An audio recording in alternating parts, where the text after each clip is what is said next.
Hey everybody, Alex for K&E 3D Prints. So I'm going to do what is called a slimy corn. I don't know if you've heard of the excuse me, the game Gori, Cuddly, Carnage. This is one of the characters that you fight, and it consists of a load of slime, a unicorn skull, a battery inside, and 4 bones. So that is our challenge. I've 3D designed skull, unicorn skull, a load of spiky bones, and the battery. And what I'm going to use for the slimy stuff, and I searched the internet for a lot hours, and I came across this, and it is clear UV putty, and it's absolutely brilliant. And it is clear. I can't even get it open. There you go. It's clear under the UV, rock solid like resin. So let's see what we can do.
Well people, was it a success or was it a disaster?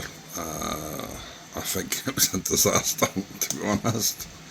This stuff is extremely sticky when it gets onto your fingers, and clearly it doesn't like the latex glue, the other type, non-latex glue. I mean, that was just clinging straight onto it. I mean, there's still some bits of sticky, it's hot, it's glued straight on my fingers, it's even glued onto a nice knife. I've got it's everywhere. But anyway, at least I can tick that off my list of what to do. So there you go, that's your slimy con from Gori, Cuddly, Carnage. If you've not played it, you should check it out. Really good. Developers were really amazing to me when they gave me amazing comments on my first couple of characters that I designed, or redesigned, sorry, and put them up on Facebook. But I think that'll go and be hidden in the cupboard somewhere.